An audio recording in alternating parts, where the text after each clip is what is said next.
Oke, selamat pagi menjelang siang Ananda semua. Bertemu kembali dengan Ibu pada minggu kedua dalam mata kuliah folklore. Ibu berharap pagi ini semangat Ananda masih luar biasa sehingga semua bisa bergabung di kelas ini.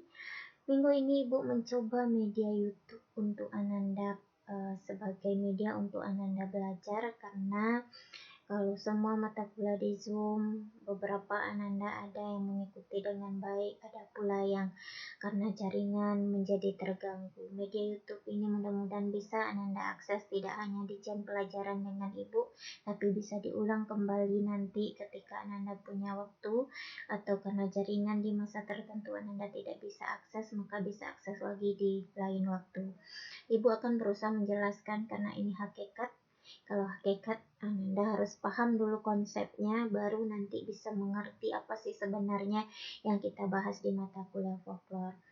Oke, untuk pertemuan pertama seperti yang tertulis di RPS, kemarin Ibu juga sudah memberikan ucapan selamat datang dan penjelasan RPS. Mudah-mudahan semua sudah melihat, karena dari review Ibu beberapa sudah mencoba mendengarkan penjelasan RPS. Memang cukup panjang, tapi itulah bedanya RPS dengan dulu panduan Anda dulu ketika di SMA.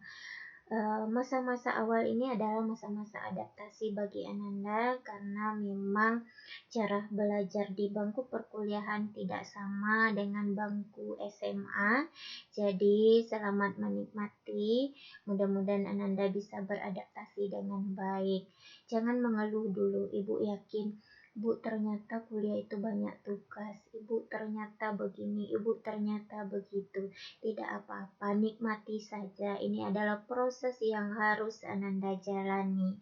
Memang setiap hal yang baru itu dia memunculkan tantangan, dan tantangan itu harus Ananda selesaikan. Ibu berharap Ananda kemudian mulai enjoy, kemudian mulai menikmati. Wah, ternyata kuliah ini begini ya. Tidak apa-apa, itu namanya belajar. Belajarlah beradaptasi. Dengan mata kuliah Ibu pun mungkin akan sangat asing bagi Ananda, karena Ananda tidak dapat mata kuliah ini, atau setidaknya judul mata kuliah ini di SMA. Tetapi yang harus Ananda pahami, apapun itu tidak ada batasan untuk belajar. Silakan belajar dengan media apapun, silakan belajar dengan semangat yang menggebu-gebu, karena dengan begitulah Ananda akan mendapatkan ilmu. Apalagi generasi Ananda. Generasi Ananda adalah generasi yang dunia ini tanpa batas. Kenapa tanpa batas? Karena Anda bisa akses, bisa chatting, bisa berkomunikasi dengan orang di Inggris sana, bisa berkomunikasi dengan mahasiswa Harvard. Itu tak terjangkau dahulu, tapi hari ini itu menjadi hal yang sangat biasa. Maka gunakan teknologi dengan baik, gunakan media sosial dengan baik.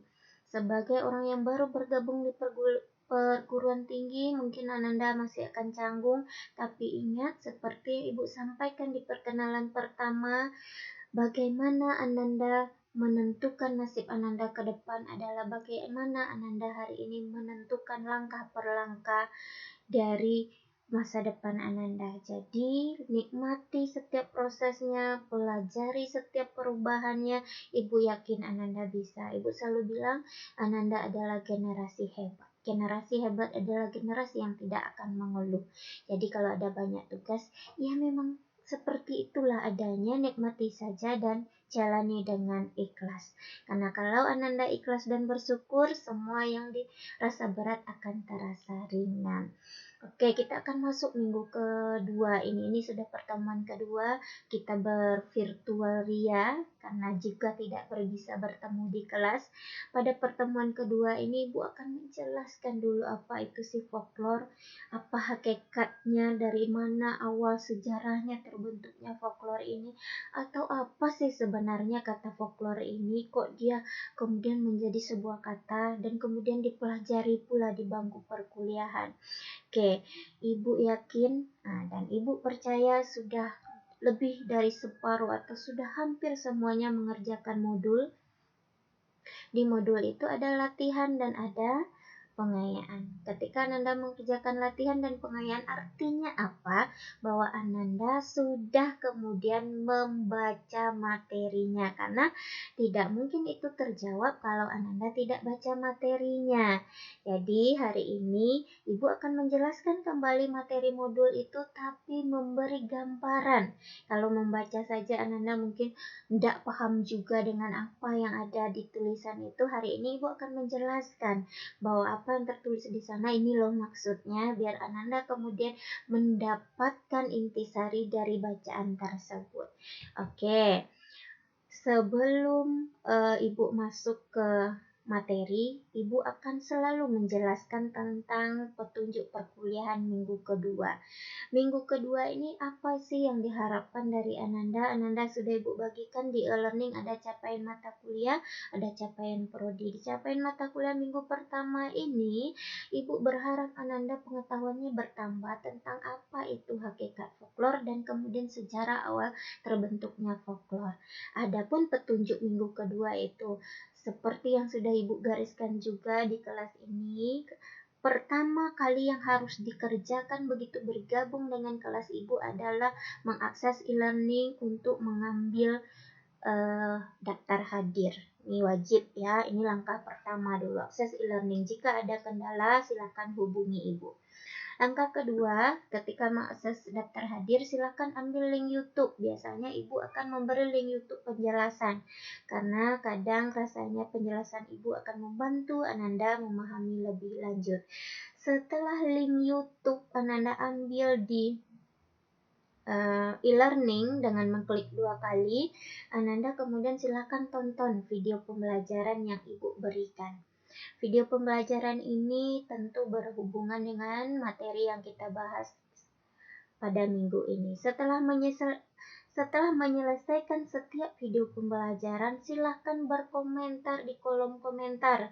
Kenapa? Karena Ibu ingin mendapatkan gambaran bahwa kalian sudah memahami atau sudah mendengarkan, menonton video itu dengan baik, kemudian bisa mengambil kesimpulan.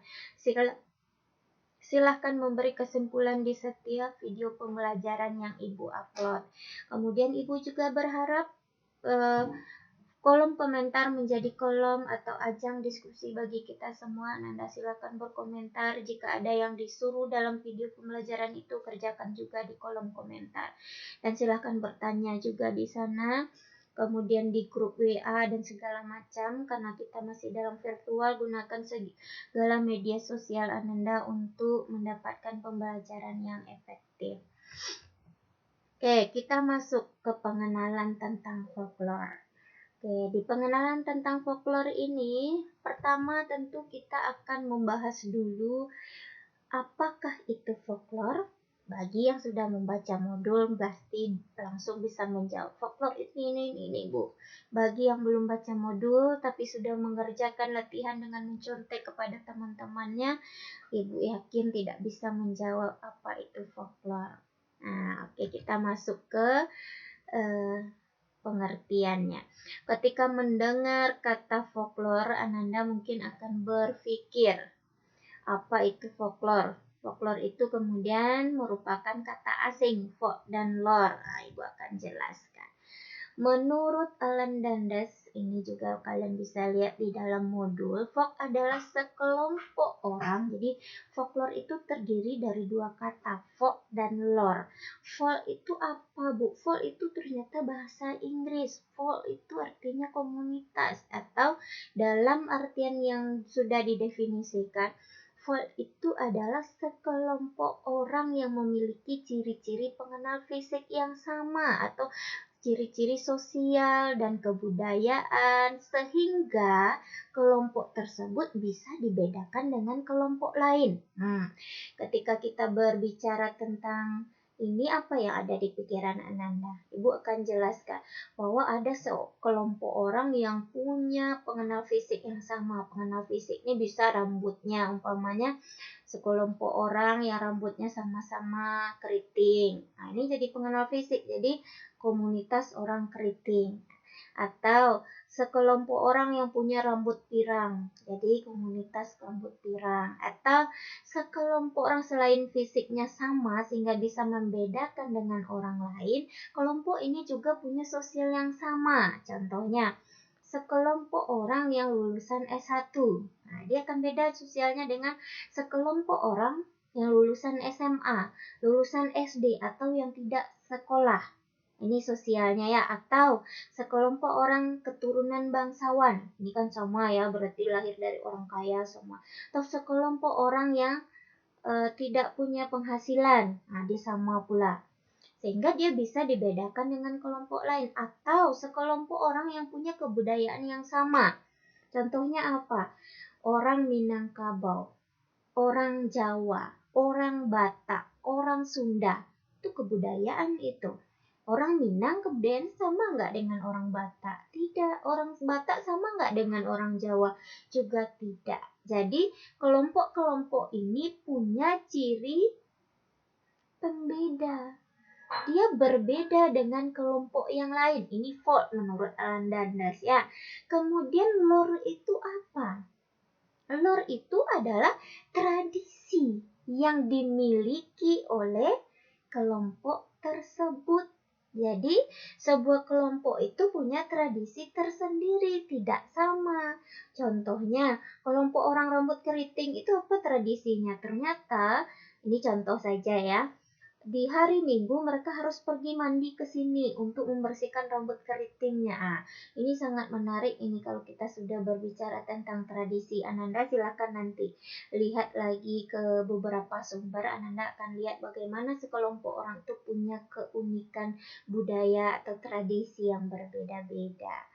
Oke, kemudian setelah ini kalau Dananjaya, ini masih pendapat ahli, mengatakan folklore itu adalah sebagai kebudayaan suatu kolektif yang tersebar dan diwariskan turun-temurun di antara kolektif macam apa saja secara tradisional dalam versi yang berbeda-beda, baik dalam bentuk lisan maupun contoh yang disertai dengan gerak isyarat atau alat bantu pengingat. Jadi kita pahami lagi. Tadi kita sudah pahami dari Alan Dandas.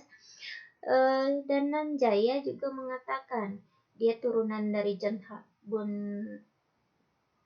Bonhart.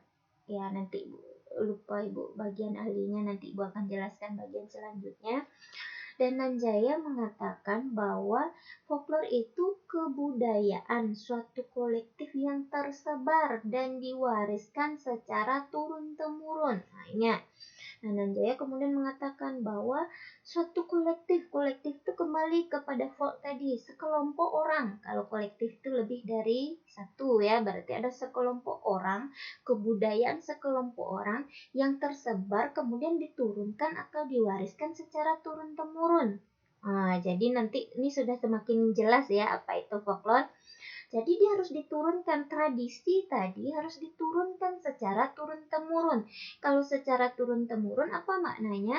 Berarti generasi itu harus hidup dalam beberapa generasi atau diturunkan dari generasi neneknya ke ibunya, kemudian ke anaknya nanti ke anaknya pula atau ke cucu si nenek ini.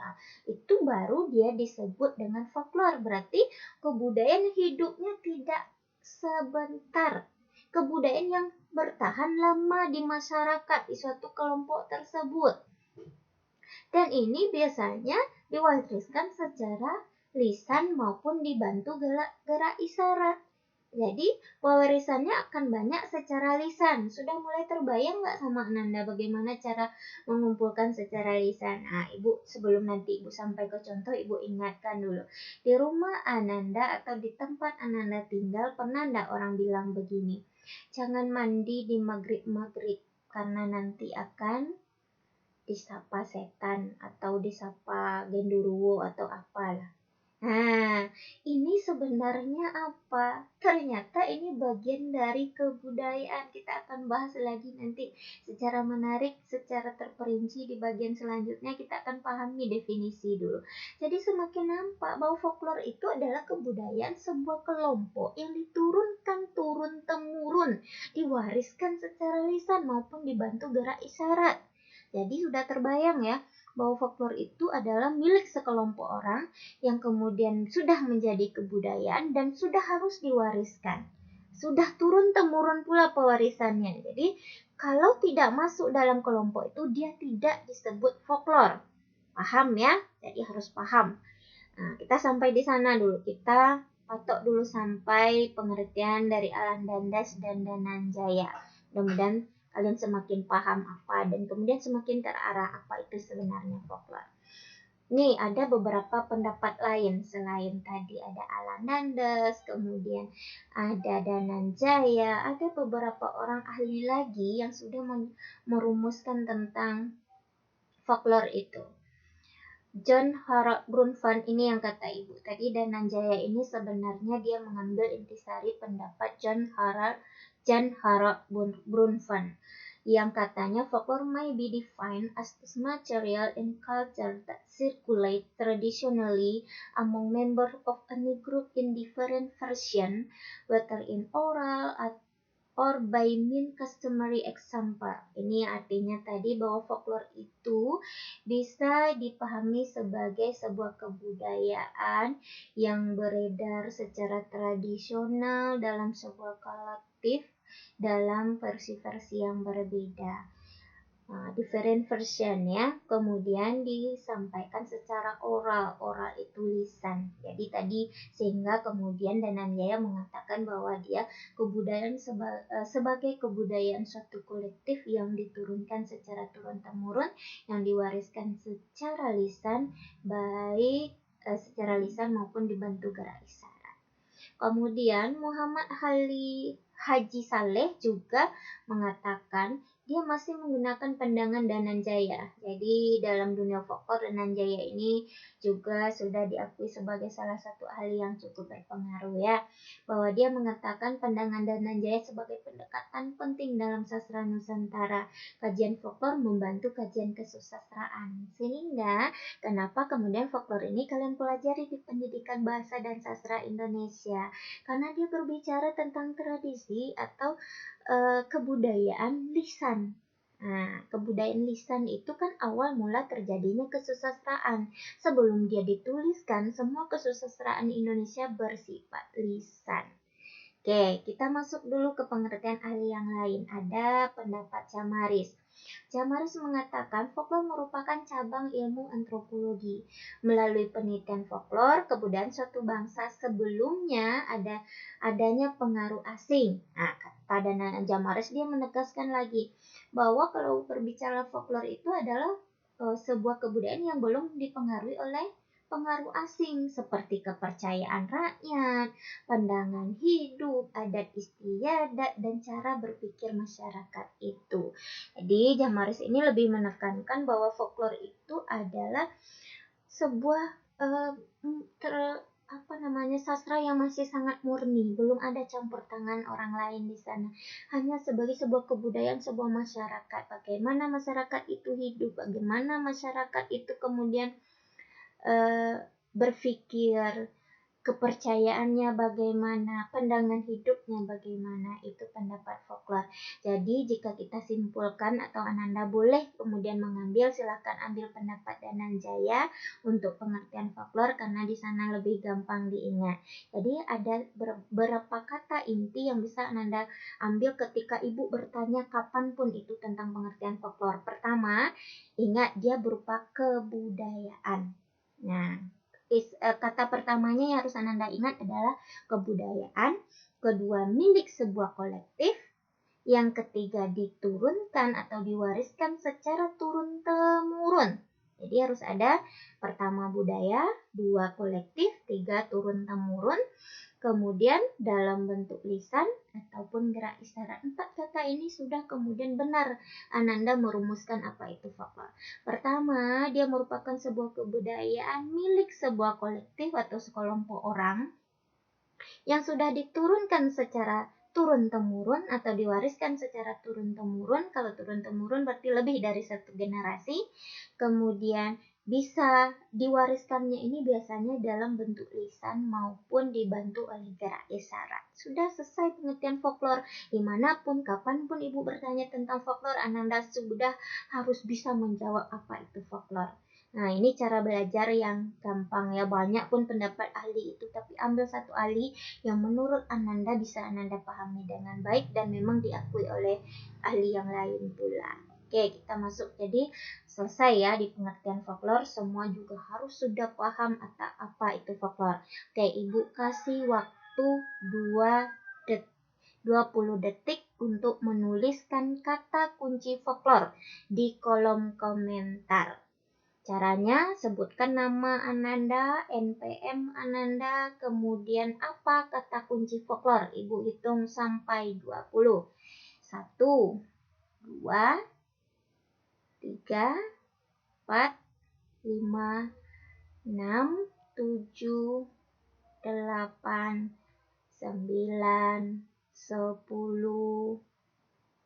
11, 12, 13, 14, 15, 16, 17, 18, 19, 20.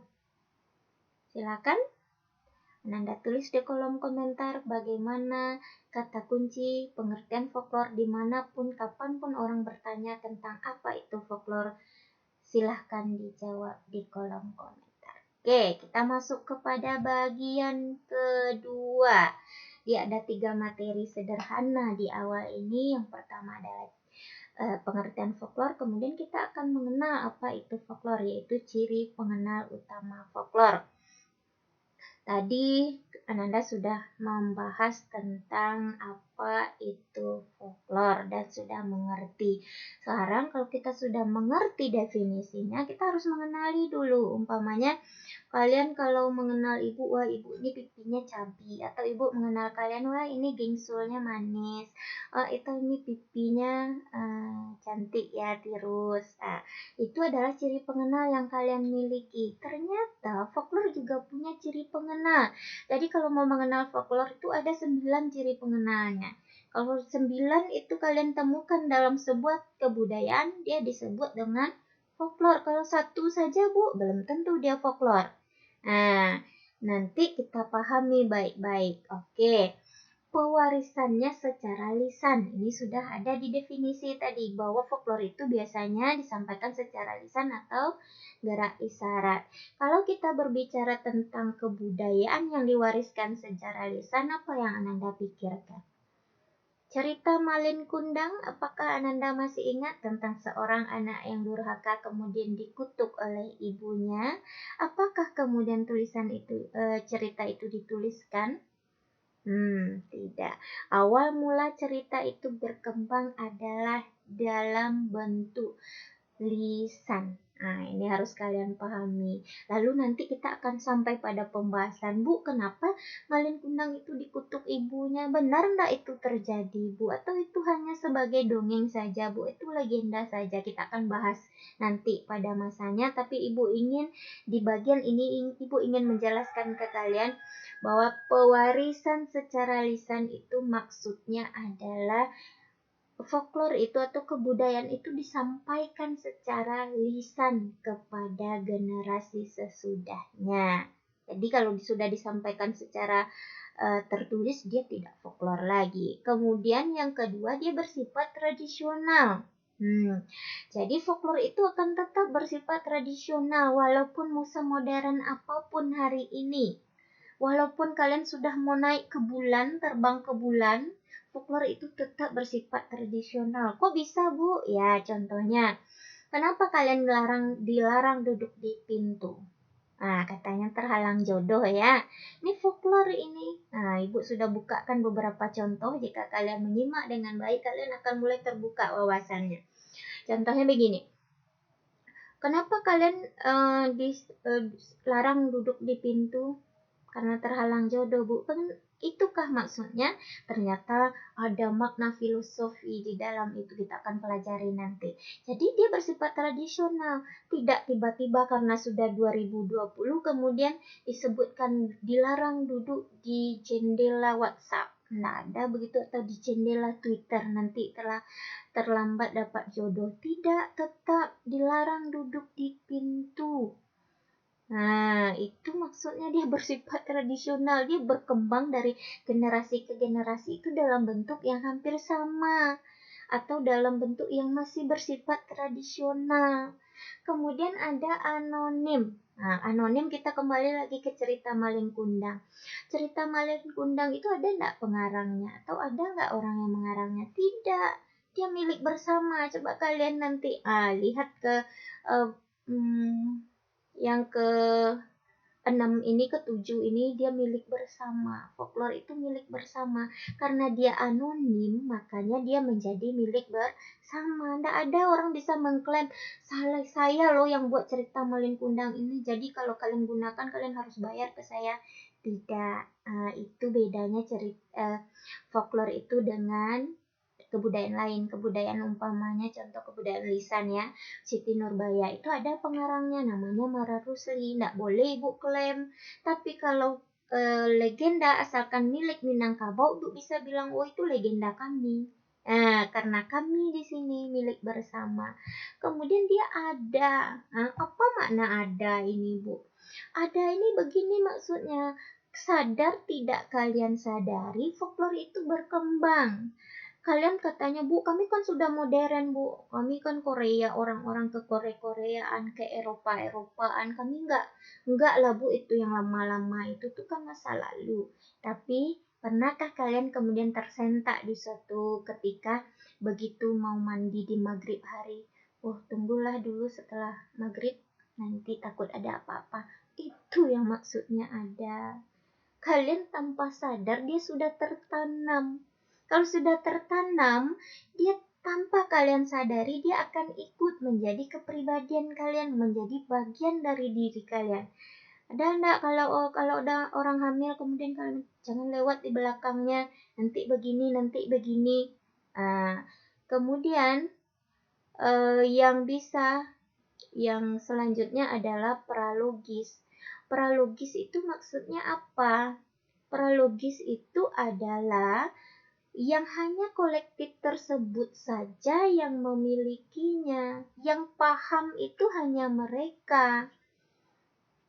Kok begitu, Bu? Iya, ke soal umpamanya duduk di pintu, tanyalah ke orang Jawa. Mungkin bagi mereka tidak seperti itu maknanya. Tapi bagi kita itu kemudian menjadi bagian dari jati diri kita. Kita tidak akan mau melakukannya. Mungkin di kelompok masyarakat yang lain ada peraturan-peraturan yang hanya mereka yang paham. Kemudian apa itu polos dan lugu? Ini coba dilihat bagian ini. Polos dan lugu itu, folklore itu kadang saking polos dan lugunya dia terasa sangat menyakitkan. Contohnya, jangan menyapu di malam hari, nanti kalau tidak bersih suaminya berewokan. Kalian bisa membayangkan ya, polos dan lugu. Antara apa yang kalian lakukan dengan akibatnya itu kadang sering menyakitkan. Oke, milik bersama kita sudah bahas tadi, kita akan masuk kepada memiliki kegunaan. Kalau berbicara tentang memiliki kegunaan, apa yang Ananda pahami tentang ini? Bahwa folklore itu ada manfaatnya. Dia tidak sekadar dibuat. Dia menjadi jati diri kelompok tersebut. Contohnya, menurut kalian apakah cerita Malin Kundang itu kemudian hanya sebagai pemanis dongeng kalian sebelum tidur? Tidak. Ada makna lain di sana. Ada fungsi pendidikan di sana. Apa kegunaannya? Bahwa anak-anak yang memahami cerita Malin Kundang tidak akan berdurhaka atau melawan kepada orang tuanya. Kenapa? Nanti takut dikutuk jadi batu. Kenapa ini terjadi? Karena dia sudah menjadi jati diri, Ananda kemudian paham bahwa ternyata cerita-cerita folklore yang dibuat itu, adat-adat yang kemudian diturunkan kepada Ananda itu merupakan suatu harapan dari kelompok tersebut agar Ananda kemudian menjadi orang yang secara secara kolektif menjadi manusia yang baik. Oke, kita lanjut. Kemudian folklore itu biasanya berumus dan berpola. Nah, kalau berumus dan berpola ini yang Bu sebut tadi. Dia biasanya ada sebabnya, kemudian ada akibatnya. Atau apa tindakan yang kalian lakukan, kemudian akan ada nanti akibatnya. Oke, kita masuk. Jadi, silahkan. Kalau Ananda mau memberi salah satu upaya untuk memahami dengan baik, umpamanya Anda ambil saja awal-awal ini P-nya atau L-nya LLAM. Jadi lisan, ada, milik bersama, tradisional, pralogis, kegunaan, anonim, polos, berumus dan berpola. Nah, siapa yang mau bikin singkatan atau kayak mau menghafal rumus kimia itu kan biasanya kalian bikin singkatan yang bisa kalian ingat. Silahkan dibuat sekreatif mungkin dan silahkan juga coba dibuat di kolom komentar sehingga teman-teman yang lain sehingga punya ide bagaimana cara menghafal ciri-ciri pengenal folklore kalau umpamanya ini keluar di ujian tengah semester nanti. Jadi silahkan buat sekreatif mungkin. Mungkin kalian Bu, saya mungkin pam pim pum. Nah ini contohnya ya. Pam ini untuk ini Bu, pim ini untuk ini. Silahkan. Kalian adalah generasi yang kreatif. Silahkan cari cara sendiri untuk belajar sehingga belajar itu menyenangkan. Jadi menghafal itu tidak menghafal kata per kata, tapi memahami tiap bagian itu kemudian bisa menyimpulkan dengan baik. Oke. Kita sudah bahas itu ada 9 ciri pengenal utama folklore. Ini tidak boleh sampai lupa. Ini harus selalu diingat kapanpun Ibu bertanya. Si A, tolong jelaskan 9 pengenal folklore. Tidak perlu sangat rinci begitu, tapi sebutkan.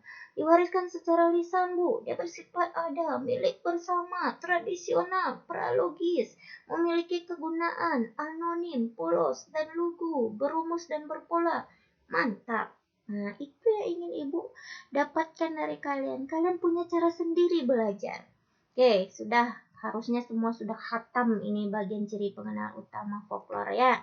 Kita masuk ke sejarah lagi. Kalau berbicara sejarah, kalian akan paham bagaimana sejarah awal terbentuknya folklore. Kita sudah mengenal apa itu folklore. Kita sudah melihat pula sehingga sudah semakin mengenal dengan memahami ciri-ciri folklore. Kita sekarang ingin mengenal lebih dalam lagi dengan memahami sejarah awal folklore itu.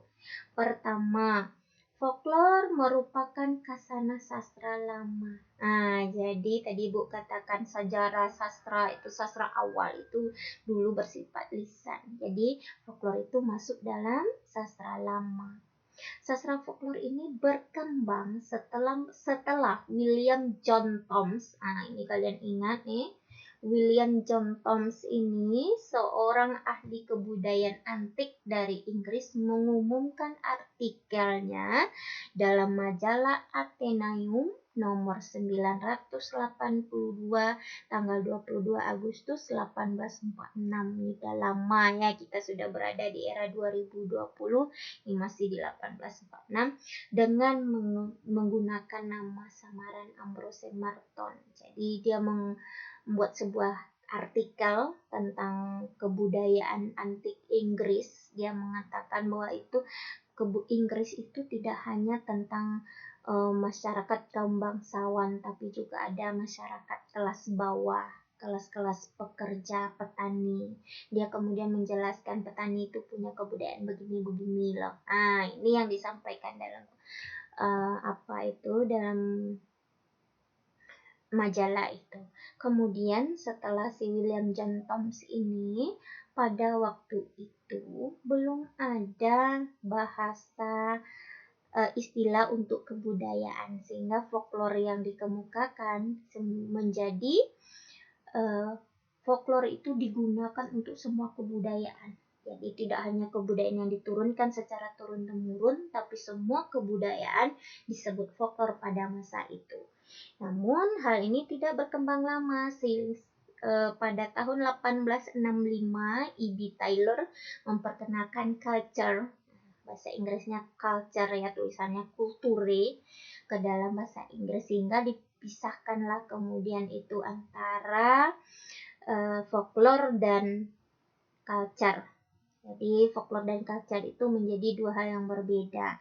Nah, kebudayaan pada umumnya culture, kemudian folklore adalah kebudayaan yang diturunkan secara turun-temurun yang kemudian bersifat lisan. Nah, oke, paham sampai di sini ya. Jadi kalau berbicara tentang sejarah folklore, ingat tokoh pertama yang memperkenalkannya adalah William John Thoms. Kemudian William John Thoms ini memperkenalkan kebudayaan antik Inggris, bahwa Inggris itu tidak terdiri dari masyarakat kaum elit atau bangsawan saja, tapi juga ada kelas pekerja atau kelas proletariat kalau nggak salah ibu namanya. Kemudian karena tidak ada istilah umum untuk kebudayaan, maka digunakanlah folklore pada masa itu untuk semua kebudayaan. Tapi tidak berkembang lama, pada tahun 1865 E.B. Taylor memperkenalkan kata culture dalam kebudayaan bahasa Inggris, sehingga culture dan folklore itu kemudian berbeda. Yaitu sejarahnya. Walaupun istilah ini diperkenalkan, jadi culture ini setelah dia diperkenalkan 19 tahun lebih lambat dari kata folklore, namun ternyata istilah itu berhasil menggeser istilah folklore untuk kebudayaan pada umumnya.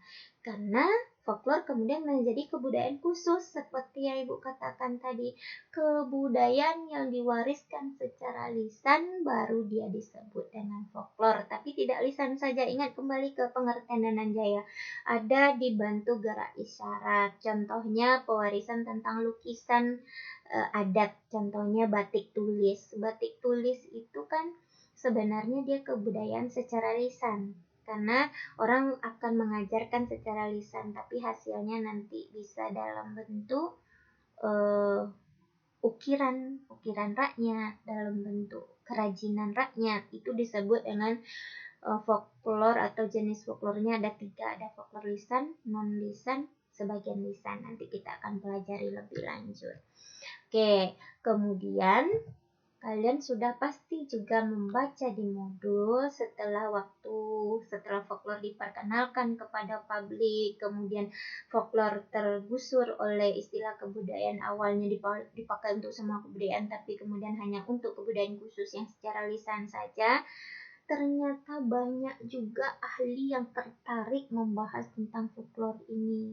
Jadi orang-orang berbondong-bondong meneliti tentang folklore. Nah, semuanya tertarik meneliti folklore. Makanya pada awal perkembangannya ada 3 ahli yang berkembang dalam penelitian folklore. Pertama ada humanistis. Nah, silakan dilihat lagi. Ahli humanistis atau folklore, ahli folklore yang humanistis ini terdiri dari sarjana, ahli bahasa, dan kesusastraan. Jadi ibu kan ahli bahasa, sarjana, dan sarjana kebahasaan dan kesusastraan, yang kemudian mempelajari ilmu folklore.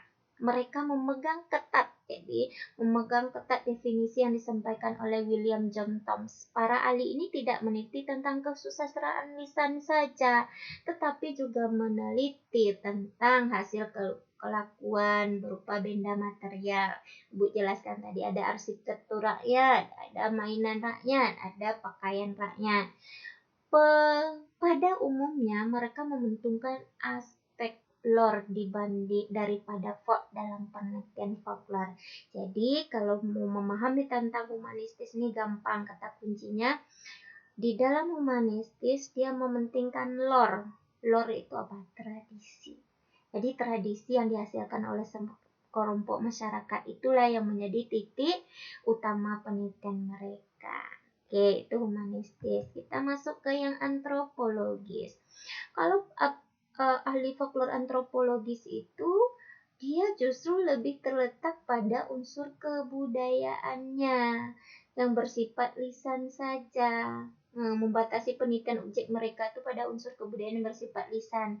Jadi dia mementingkan orang yang menghasilkan itu. Ini orang antropologis ini dia akan sangat tertarik pada kelompoknya dibandingkan tradisinya. Bagi mereka, kelompok itulah yang punya peranan penting, karena kalau tanpa mereka tidak ada lore atau tidak ada tradisi.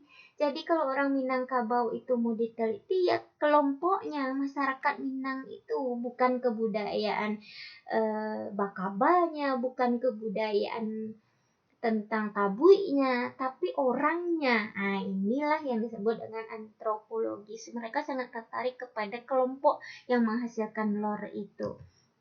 Lalu perkembangan zaman terjadi, ilmu folklore juga berkembang, ada kelompok modern. Nah, ini ahli folklore modern ya, mungkin kalian bisa sebut kalian atau ibu, adalah yang memiliki bidang ilmu interdisipliner. Kalau interdisipliner itu mereka biasanya berada di tengah-tengah, gabungan beberapa ilmu. Nah, dalam penelitian biasanya ahli folklore humanistis asalkan diwariskan secara lisan atau dengan cara peniruan. Nah, jadi kelompok ini mementingkan dua-duanya. Kalau tidak akan ada lore itu kalau tidak ada folk-nya.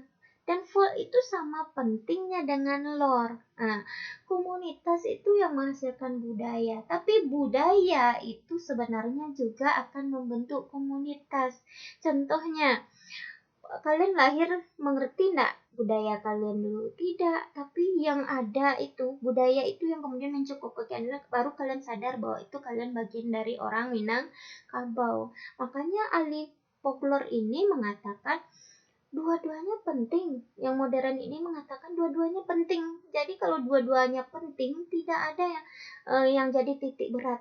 Dua-duanya harus diteliti. Jadi untuk meneliti folklore Minangkabau, telitilah lore-nya, telitilah tradisinya, teliti juga folknya, masyarakatnya. Jadi itu ya, itu yang berkembang di kita. Jadi ibu ingin menyimpulkan secara sederhana, kita sudah sampai pada penghujung materi ini.